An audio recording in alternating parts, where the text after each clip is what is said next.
He vivido 85 años en este mundo. Y lo que estoy a punto de contarles hoy es algo que la mayoría de las personas comprende cuando ya es demasiado tarde. Cuando el tiempo que les quedaba ya no alcanzaba para cambiar nada. Cuando los hijos ya se habían ido. Cuando las palabras que nunca se dijeron se habían quedado atrapadas para siempre dentro del pecho. He visto cosas que me rompieron el corazón. He cometido errores que todavía me duelen en los huesos. Y he aprendido verdades que nadie me enseñó, verdades que tuve que descubrir sola, a veces con lágrimas, a veces con silencio, siempre con el peso de los años encima. Hay algo que quiero revelarles al final de este relato. Algo que cambió completamente la forma en que entendí mi propia vida. Algo que desearía que alguien me hubiera dicho cuando tenía 20 años. Pero para llegar ahí necesito que me acompañen. Necesito que se sienten conmigo, que respiren profundo y que escuchen. Porque lo que voy a compartir hoy no se aprende en ningún libro. Se aprende viviendo. Y yo he vivido mucho. Me llamo Carmen Valerosa. Tengo 85 años. Nací en un pueblo pequeño donde las casas tenían paredes de adobe y las noches olían a leña y a tierra mojada. Fui la mayor de 7 hermanos. Aprendí a cocinar antes de aprender a escribir bien.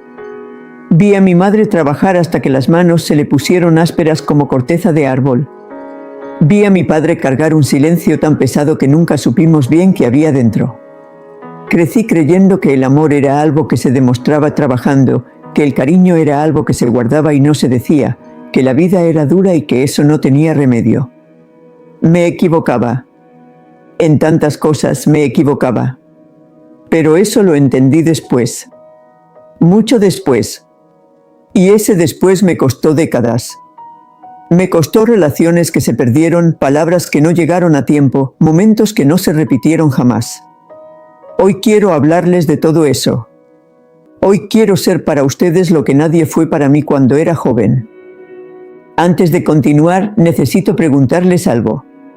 ¿Desde dónde me están escuchando hoy? Escríbanlo en los comentarios. No importa si están en México o en España, en Argentina o en Colombia, en los Estados Unidos o en algún lugar pequeño que ni aparece en los mapas. Quiero saberlo. Leo muchos de sus mensajes y les juro que me llegan al alma. Hay personas que me escriben cosas que me hacen llorar, cosas que me hacen recordar momentos de mi propia vida que creía olvidados. Sus palabras me importan. Así que díganme dónde están. Y si algo de lo que voy a decir hoy les llega al corazón, cuéntenme también eso. Porque a veces lo único que necesitamos es saber que alguien más entiende lo que estamos viviendo. Ahora sí. Déjenme contarles. Tenía 23 años cuando me casé con Ernesto. Era un hombre bueno. No perfecto, nadie lo es, pero bueno en lo que importa. Trabajador, honesto, presente. Nos quisimos de la manera en que se quiere cuando eres joven y el mundo entero todavía cabe en un abrazo. Tuvimos 3 hijos. Los criamos con lo que había, que a veces era poco, y con lo que éramos, que a veces tampoco era suficiente. Y ahí cometí el primer gran error de mi vida. Un error que no supe ver durante años porque estaba demasiado ocupada viviendo dentro de él. El error fue creer que el tiempo era infinito. Yo pensaba con toda la convicción del mundo que habría tiempo. Tiempo para hablar de verdad con Ernesto cuando los niños fueran más grandes. Tiempo para decirle a mi madre cuánto la admiraba cuando se me pasara el agotamiento. Tiempo para sentarme con mis hijos y escucharlos de verdad, sin prisa, sin la lista de cosas por hacer girando en mi cabeza. Tiempo para todo lo que importaba. Y mientras esperaba ese tiempo, los días pasaban. Las semanas pasaban. Los años pasaban. Y ese tiempo que yo esperaba nunca llegó porque el tiempo no espera. El tiempo avanza solo, sin pedirte permiso, sin importarle que todavía no estabas lista. Mi madre murió sin que yo le dijera que la amaba. No porque no la amara. La amaba con toda mi alma. Sino porque en nuestra familia esas palabras no se decían. Se demostraban cocinando, cosiendo, cuidando. Pero nunca se decían. Y el día que la enterré, mientras la tierra caía sobre su ataúd, Pensé en todas las veces que estuve a punto de decírselo y no lo hice. En todas las mañanas que la vi trabajar y no me acerqué a abrazarla. En todas las tardes que podría haberme sentado a su lado a escuchar sus historias y en cambio estaba apurada con mis propias cosas. Me prometí en ese cementerio que no volvería a cometer ese error. Y sin embargo, años después, lo cometí de nuevo. Con Ernesto. Con mis hijos. Una y otra vez. Porque los errores más profundos son los que no reconocemos como errores hasta que ya no tienen remedio. Ernesto y yo pasamos los primeros 20 años de nuestro matrimonio construyendo. Construyendo la casa, construyendo la estabilidad, construyendo el futuro de nuestros hijos. Y en todo ese construir, olvidamos construir algo más importante. Olvidamos construir nuestra propia compañía. Olvidamos hablar. No de cosas prácticas, no de los gastos y las deudas y lo que había que arreglar en la cocina. Hablar de verdad. De lo que sentíamos. De lo que nos asustaba. De los sueños que habíamos tenido de jóvenes y que poco a poco habían ido quedando enterrados bajo la rutina. Cuando los niños se fueron de la casa, Ernesto y yo nos miramos un día por encima de la mesa del desayuno y nos dimos cuenta de que éramos dos extraños con historia compartida. Nos queríamos, eso nunca cambió. Pero nos habíamos perdido el uno al otro en el camino sin darnos cuenta. Eso es algo que quiero que escuchen con mucha atención. Especialmente los que están en pareja ahora mismo. Especialmente los que tienen hijos pequeños y están en ese torbellino de la crianza donde los días son tan largos y las noches tan cortas que apenas pueden respirar. Escúchenme. La persona que tienen a su lado también tiene una vida interior. También tiene miedos que no siempre muestra. También tiene momentos en que necesita que le pregunten cómo está, de verdad, no de paso. No esperen a que los hijos crezcan para volver a conocerse. No esperen a que pase la etapa difícil. Cada etapa tiene su propia dificultad y si esperan siempre a que pase la que tienen ahora, llegarán al final del camino habiendo esperado toda la vida. Pero esto es solo el principio de lo que quiero contarles. Quédense conmigo porque en unos momentos voy a hablarles de algo que ocurrió en mi familia hace apenas unos meses, algo que me sacudió de una manera que no esperaba a mis 85 años y que me hizo llorar como no lloraba desde hacía décadas. Ernesto murió hace 12 años. Llevábamos 48 años juntos. Cuando se fue sentí que me quitaban un suelo de debajo de los pies. No por dependencia, no porque no supiera valerme sola, sino porque él era la persona que conocía mi historia completa. La persona con quien no tenía que explicar nada, porque él ya lo sabía todo. Con él se fue también una parte de mí que solo existía en su presencia. Y eso nadie te lo cuenta cuando enviudas. Nadie te dice que el duelo no es solo por la persona que murió, sino también por la versión de ti misma que solo vivía junto a esa persona. Después de la muerte de Ernesto, mis 3 hijos tomaron rutas distintas. Sofía, la mayor, se quedó en la misma ciudad que yo. Rodrigo se mudó a otra región por trabajo. Alejandro, el menor, emigró al extranjero hace ya casi 15 años. Al principio las visitas eran frecuentes. Las llamadas eran largas. Luego la vida fue pasando como siempre lo hace y las visitas se fueron espaciando. Las llamadas se fueron volviendo más cortas, más superficiales, más obligatorias que genuinas. Feliz cumpleaños, mamá. ¿Cómo estás? Bien, bien, ya sabrás lo de siempre. Un momento de silencio donde ninguno sabía muy bien qué decir, y luego la despedida. Colgaban. Y yo me quedaba con el teléfono en la mano mirando la pared. No los culpo. Eso también lo he aprendido con los años. Culpar es fácil. Entender es mucho más difícil, pero mucho más valioso. Mis hijos tienen sus propias vidas, sus propios problemas, sus propios cansancios. Y yo cometí errores con ellos también.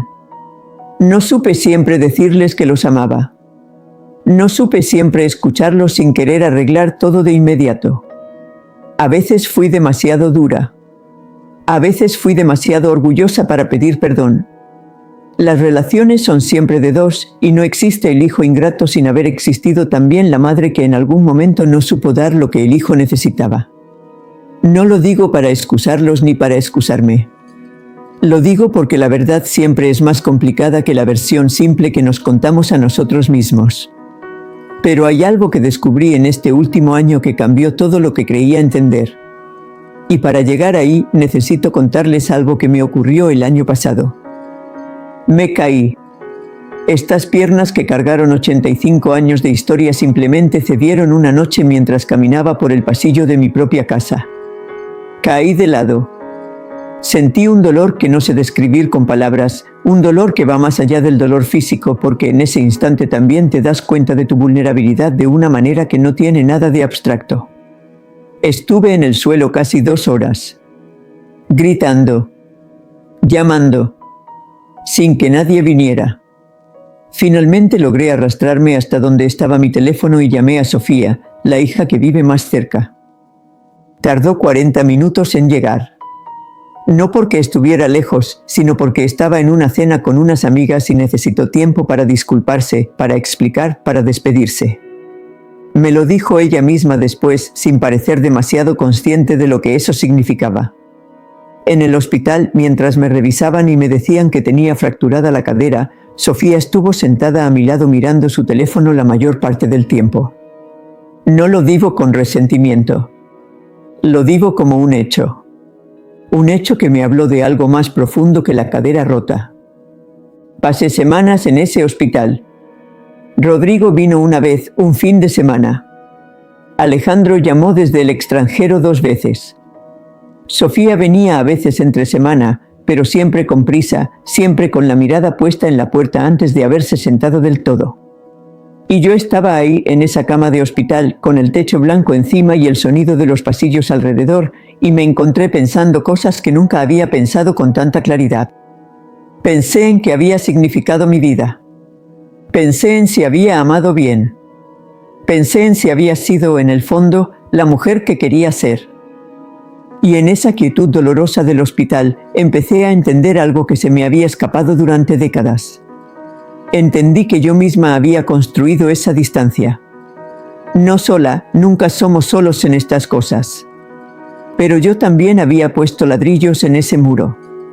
Cada vez que no pregunté, cada vez que no me acerqué, cada vez que estuve más pendiente de lo que hacían mis hijos que de cómo se sentían.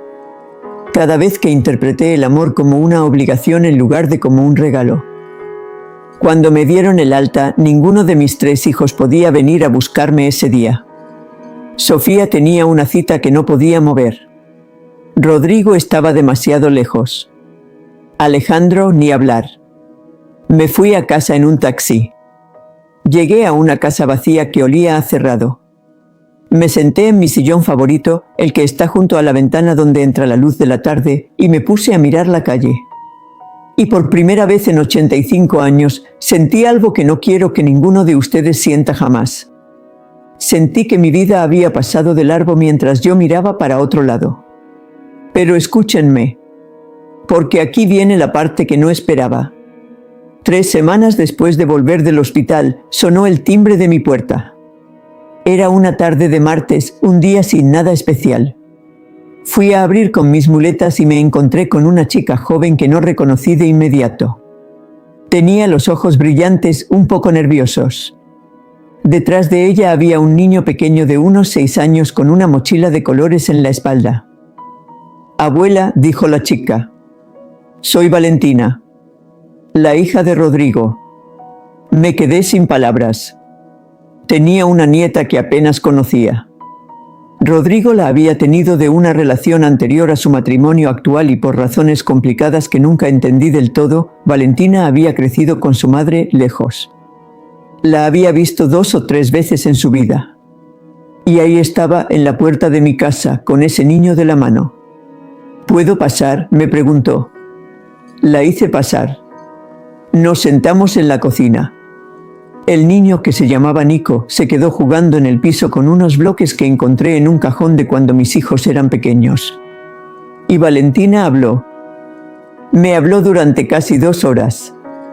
Me habló de cosas que yo no sabía.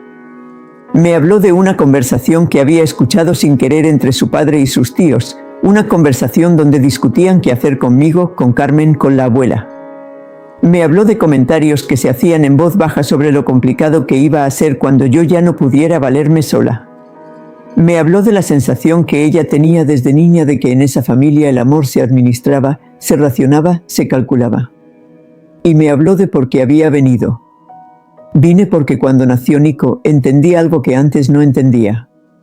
Entendí que el amor no es algo que se reserva para cuando es conveniente. Que los ancianos no son una carga. Que los abuelos son una raíz y que cuando cortas las raíces el árbol cae. Me tomó la mano mientras decía eso. Y yo, que llevaba décadas sin llorar delante de nadie, no pude contenerme.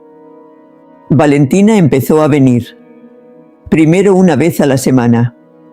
Luego más. Traía a Nico y ese niño llenó mi casa de una energía que yo había olvidado que podía existir dentro de estas paredes. Me hacía reír. Me hacía preguntas que me obligaban a pensar, de esas preguntas que solo hacen los niños pequeños porque todavía no saben que hay cosas que se supone que no se preguntan. Abuela Carmen, ¿por qué tienes tantas arrugas? Abuela Carmen, cuando eras niña había televisión. Abuela Carmen, ¿tú también tienes miedo de la oscuridad? Valentina me acompañó al médico. Me ayudó a reorganizar la casa para que fuera más segura con las muletas. Me leía en las tardes. Me contaba de su vida, de sus ilusiones, de sus miedos. Y yo le contaba de la mía. De las cosas que había aprendido. De los errores que había cometido. De lo que desearía haber hecho diferente. Y entonces, 3 semanas después de que Valentina empezara a venir, mis 3 hijos aparecieron juntos en mi puerta. No habían venido los 3 juntos en años. Los miré desde el umbral y algo en mí supo antes de que hablaran que lo que venían a decir no era bueno. Rodrigo fue el primero en hablar.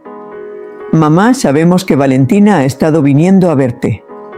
Necesitamos que sepas que ella tiene sus propios intereses. No está aquí porque te quiera. Está aquí porque quiere algo. Lo miré. Lo miré a él, a Sofía, a Alejandro por la pantalla del teléfono que Rodrigo sostenía frente a mí. Y sentí algo extraño. No rabia. No tristeza. Sentí claridad. Una claridad que a veces solo llega cuando ya no tienes nada que perder. Rodrigo, le dije, no tengo nada que darle a Valentina. No tengo bienes, no tengo dinero. Lo poco que tenía ya se fue en médicos y en facturas. Lo único que le he dado a esa chica es tiempo y conversación. Y eso aparentemente es lo único que nunca quisisteis darme vosotros. Hubo un silencio que duró mucho más de lo que duran los silencios normales. Luego Sofía empezó a llorar. Y después Rodrigo. Y la voz de Alejandro desde el teléfono también se quebró. Y yo estaba ahí con mis 85 años, mis muletas y mi corazón cansado, mirándolos a todos romperse frente a mí. Y no sentí satisfacción. No sentí venganza. Sentí pena.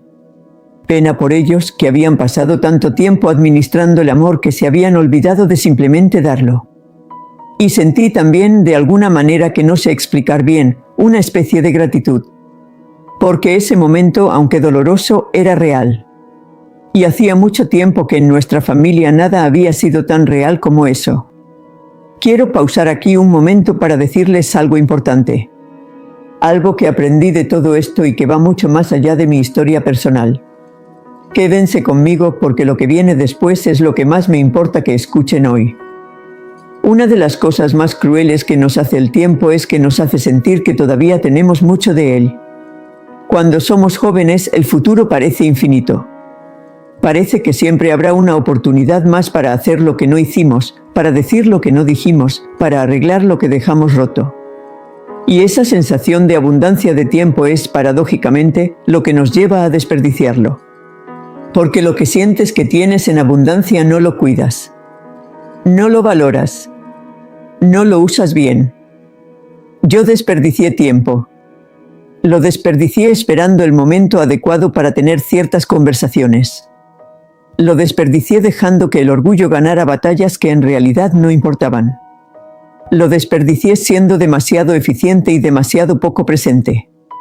Fui una madre que cocinaba bien, que llegaba a tiempo a los actos del colegio, que siempre tenía la ropa limpia y la casa ordenada. Pero no fui siempre una madre que preguntaba cómo estaba el corazón de sus hijos. Y eso nadie me lo pidió que fuera. Tuve que aprenderlo sola. Tardé. Ahora quiero hablarles de algo que quizás no esperaban escuchar en un vídeo como este. Quiero hablarles del orgullo. Del orgullo como trampa. Del orgullo como uno de los ladrones más silenciosos y más devastadores que existen en una vida humana. El orgullo me costó años de mi vida. El orgullo me hizo guardar silencio cuando debería haber hablado. Me hizo endurecer la voz cuando debería haberla suavizado. Me hizo cruzar los brazos cuando debería haberlos abierto. Y lo peor del orgullo es que casi siempre se disfraza de dignidad. Te dices a ti mismo que no te estás cerrando, que te estás respetando. Que no estás siendo orgulloso, que simplemente estás manteniendo tu postura. Y mientras tanto, la relación que más te importa se va deteriorando, como madera que se pudre por dentro sin que se vea por fuera hasta que ya no tiene remedio. Hubo un momento en mi matrimonio, ya llevábamos unos 30 años juntos, en que Ernesto y yo tuvimos una pelea grande. No voy a entrar en los detalles porque eso le pertenece a nuestra historia privada, pero fue una pelea de las que dejan marca. De las que cuando ya pasaron, cuando ya bajó el calor, te quedas mirando al otro y pensando que quizás habéis cruzado una línea de la que no hay vuelta atrás. Pasamos casi 2 semanas sin hablar de verdad. Convivíamos, claro. Hacíamos las cosas de la casa. Nos pasábamos el pan en la mesa. Pero era como vivir con un extraño. Como vivir con la sombra de alguien a quien querías mucho y que ya no sabías cómo alcanzar. Yo esperé a que fuera él quien diera el primer paso. Porque en mi cabeza yo no había hecho nada malo. O si lo había hecho, él también había hecho cosas. ¿Y por qué tenía que ser yo la primera? ¿Por qué tenía que ser siempre la que cediera? Ahí estaba el orgullo disfrazado de justicia. Finalmente fue Ernesto quien habló. Se sentó a mi lado una noche mientras yo cosía y me dijo: Carmen, no sé quién tiene razón y quién tiene razón. Pero lo que sé es que no quiero seguir viviendo así. Y yo lo miré. Y todo lo que había estado guardando se me vino encima de golpe. Lloré. Nos abrazamos. Y tardamos horas en hablar de todo lo que habíamos callado durante aquellas 2 semanas eternas. Después de eso, tomé una decisión que mantuve el resto de mi vida con Ernesto. Decidí que el orgullo nunca más iba a ganarle al amor. Que prefería ceder que perder. Que prefería ser la primera en tender la mano que ser la que tenía razón mientras el otro se alejaba. Y esa pequeña decisión que tomé aquella noche salvó mi matrimonio. No de manera dramática, sino de manera silenciosa, cotidiana, real. Les cuento esto porque sé que hay personas escuchándome ahora mismo que están en medio de un silencio con alguien que aman. Un silencio que empezó quizás por algo pequeño y que ha ido creciendo hasta convertirse en un muro.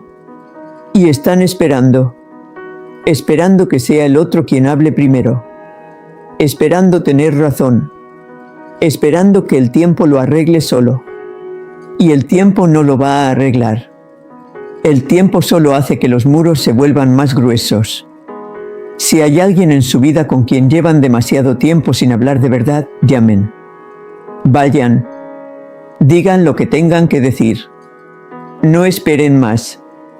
No porque sea fácil, sino porque el costo de no hacerlo es mucho más alto que cualquier incomodidad que puedan sentir en el momento. Hay otra cosa que quiero hablarles, y esta quizás es la más difícil de decir. Es algo que me tardó 85 años en ver con claridad. Y tiene que ver con la forma en que usamos a las personas que amamos como espejos de nuestras propias expectativas y lo mucho que sufrimos cuando no reflejan lo que queremos ver.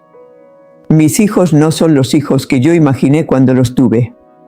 Ningún hijo es el hijo que uno imagina cuando lo tiene. Los hijos son personas. Personas con su propio carácter, sus propias heridas, sus propios caminos.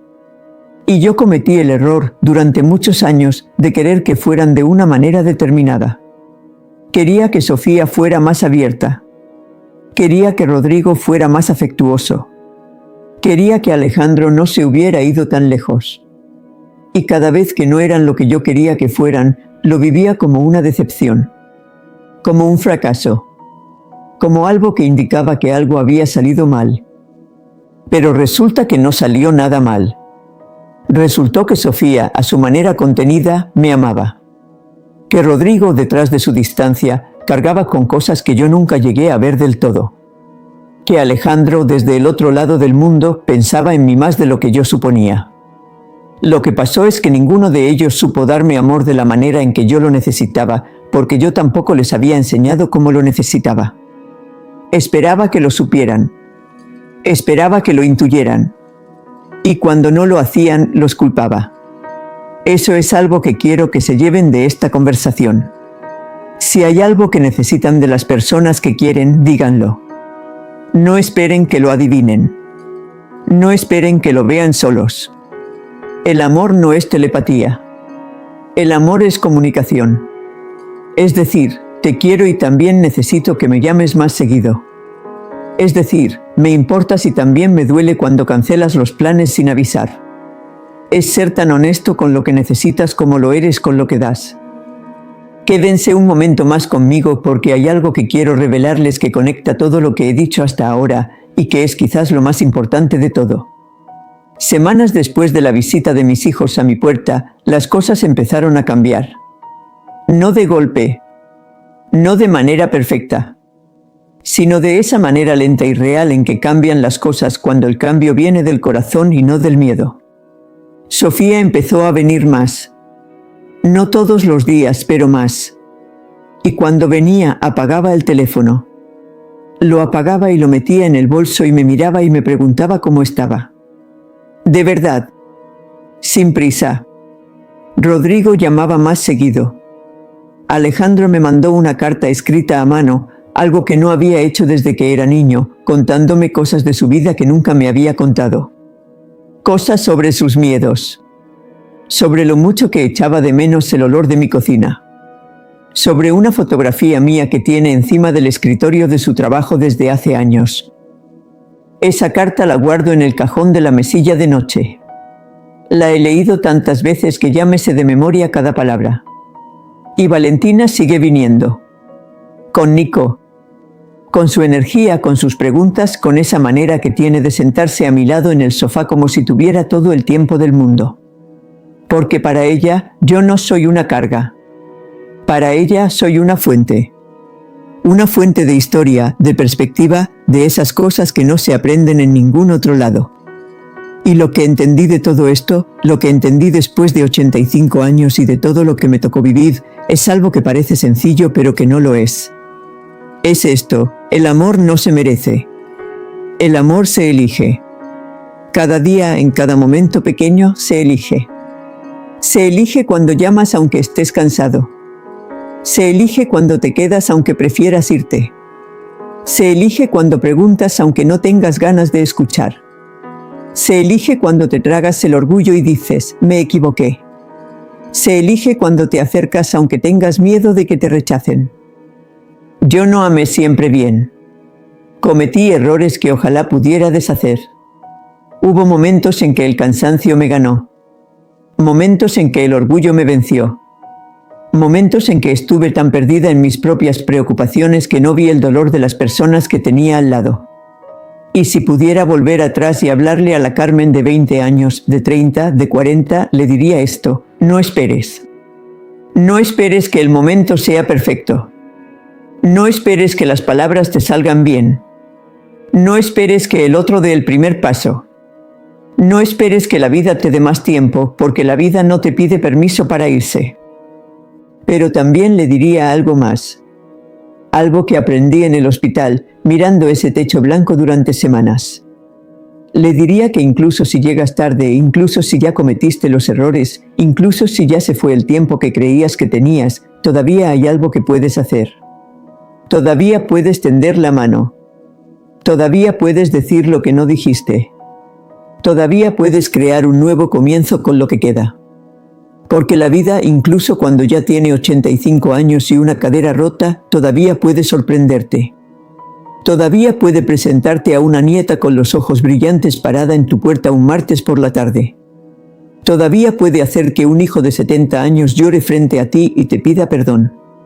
Todavía puede darte la oportunidad de empezar de nuevo, aunque sea desde el principio de lo que queda. Siempre hay esperanza. Siempre. Pero la esperanza no trabaja sola. La esperanza necesita que tú también te muevas hacia ella. Hay una última cosa que quiero decirles antes de terminar. Y es sobre la soledad. No la soledad de estar solo físicamente, sino esa otra soledad, la más profunda, la que puedes sentir incluso rodeado de gente. La soledad de sentir que nadie te ve realmente. Que nadie te conoce de verdad. Que estás actuando un papel en tu propia vida sin que nadie sepa quién eres por dentro. Esa soledad la conocí bien durante muchos años. La conocí en mi matrimonio en momentos en que Ernesto y yo estábamos en la misma habitación y sin embargo nos encontrábamos a años de distancia. La conocí de madre cuando mis hijos crecieron y de repente ya no me necesitaban de la misma manera y yo no supe encontrar mi lugar nuevo. La conocí de viuda cuando me quedé sola con una casa llena de objetos que pertenecían a una vida que ya no existía. Y lo que aprendí es que esa soledad no se resuelve con compañía.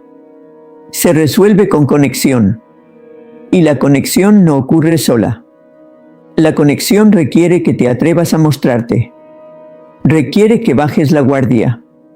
Requiere que dejes de pretender que todo está bien cuando no lo está. Requiere que digas con la voz que te tiemble si hace falta, estoy sola. Necesito que estés aquí. Te extraño. Me duele.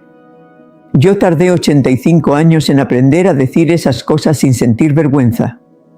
Y si tuviese que darles un solo consejo de todo lo que he dicho hoy, sería ese. Aprendan a pedir lo que necesitan antes de que sea tarde. Aprendan a decir que están solos. Aprendan a extender la mano antes de que el muro sea tan alto que ya no puedan alcanzar al otro por encima. Hace unos días, Nico, el hijo de Valentina, se sentó a mi lado en el sofá después de merendar. Me miró con esos ojos grandes que tienen los niños pequeños cuando están a punto de decir algo importante. Abuela Carmen, me dijo, ¿tú eres feliz? Me quedé en silencio un momento. Y luego le dije que sí era feliz. No con la felicidad fácil de cuando eres joven y todavía no sabes lo que cuesta cada cosa, sino con una felicidad diferente, más tranquila, más real. La felicidad de haber llegado hasta aquí con todo lo que me tocó cargar y haber encontrado igualmente razones para quedarse. Eso es lo que quería contarles hoy. Eso es lo que llevo guardado dentro de estos 85 años. No lecciones perfectas. No respuestas definitivas. Solo lo que vi, lo que viví, lo que perdí y lo que encontré. Y la esperanza que no me abandona de que a alguien que esté escuchando esto hoy le sirva de algo. De que alguien llame a quien hace tiempo no llama. De que alguien diga lo que lleva tiempo guardado. De que alguien elija el amor hoy en este momento sin esperar más. Porque si hay algo que sé con certeza después de 85 años en este mundo, es esto: el tiempo es lo único que no regresa. Y las personas que amamos son lo único que realmente importa cuando ya no hay nada más. Gracias por haberme acompañado hasta aquí. De verdad. Gracias por quedarse. Por escuchar. Por darme este tiempo que es tan valioso. Si algo de lo que dije hoy te llegó al corazón, cuéntamelo en los comentarios. Cuéntame qué aprendiste. Cuéntame qué perdiste. Cuéntame qué quieres cambiar. Y si conoces a alguien que necesita escuchar esto, compártelo con esa persona. A veces las palabras que necesitamos llegan de los lugares más inesperados. Y dime antes de que te vayas, ¿hay algo que llevas guardado demasiado tiempo? ¿Hay alguien a quien quieras llamar y todavía no has llamado? ¿Hay una conversación pendiente que sigues postergando? Cuéntamelo. Estoy aquí. Te escucho. Si este vídeo te hizo pensar, si te acompañó en algo, dale a me gusta y suscríbete al canal. Cada semana comparto conversaciones como esta, historias de vida, reflexiones que ojalá sirvan de algo. Porque nadie debería recorrer este camino completamente solo. Con mucho cariño, desde mis 85 años y todo lo que llevan dentro, soy Carmen Valerosa. Y espero volver a verles pronto.